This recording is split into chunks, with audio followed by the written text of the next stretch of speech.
ભરૂચ એ division પોલીસે ઝડપી પાડેલ recovery એજન્ટોને ધોમ ધકતા તાપમાં ખુલ્લે પગે ફેરવી સમગ્ર ઘટના અંગેનું રિકન્સ્ટ્રક્શન કરવામાં આવ્યું હતું।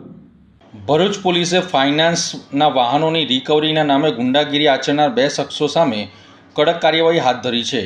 એ ડિવિઝન પોલીસ દ્વારા રિકવરી એજન્ટ યોગેશ બેલેરાવ અને સંજુ વસાવાને ઘટના સ્થળે લઈ જઈ રિકન્સ્ટ્રક્શન કરવામાં આવ્યું હતું। તડકાની ગરમીમાં બંને આરોપીઓને ઉઘાડા પગે ફેરવી ઘટનાક્રમની પુનઃરચના કરાઈ હતી। ઉલ્લેખનીય છે કે ભરૂચના રહાડપુર રોડ પર યોગેશ બેલેરાવની ટોળકી દ્વારા વાહન ચાલકોને ધમકાવી અને દબાણ કરીને વાહનો કબજે કરવામાં આવતા હતા।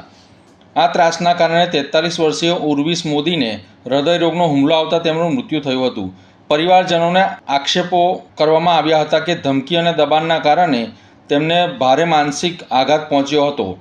આ ઘટનાના અનુસંધાને વધુ એક યુવાન શહેજાન શોએબ ખલીફા પોલીસ સમક્ષ હાજર થઈ યોગેશ બેલેરાવ વિરુદ્ધ ફરિયાદ નોંધાવી છે।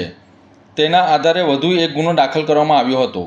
પોલીસે આ અંગે આરોપીઓ સામે કડક કલમો હેઠળ કાર્યવાહી શરૂ કરી છે અને સમગ્ર પ્રકરણમાં વધુ તપાસ હાથ ધરાઈ છે।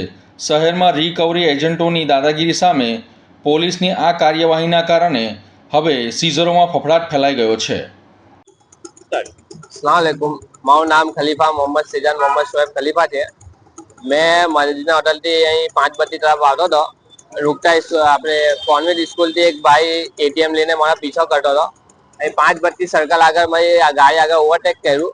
ઓવરટેક કરીને મારી ચાવી કાઢી લીધી ને નામ બતાવ્યું કે યોગેશ ભાલેરાવ ને મને એવું કીધું કે તારી ગાડીના લોન બાકી છે, તારે આ ગાડી છોડાવી હોય તો તારે મને 27,000 રૂપિયા જગ્યા પર આપવા પડશે।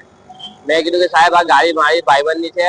તો કે ના ભાઈ આ ગાડી તારી બાકી છે, 27,000 તું મને આપશે તો જ ગાડી તારી જવા દઈશ। મેં મારા કઝિનને બોલાવીને 27,000 એને આપ્યા ને પછી મારી પાસે ગાડીની ચાવી લઈને ગાડીની ચાવી આપીને પછી જતો રહ્યો। એને કોઈ બીજી કોઈ ઓળખાણ આપી હતી? એ યોગેશ ભાલેરાવ કે બેંકનો કઈ માણસ છે એવું કહેતો હતો। ના કોઈ એવું કઈ આપ્યું ના કે મેં કઈ સીઝર છું ભાઈ તારી ગાડી ઉચકાઈ જાય ને પછી કબજામાં કરી લઈશ।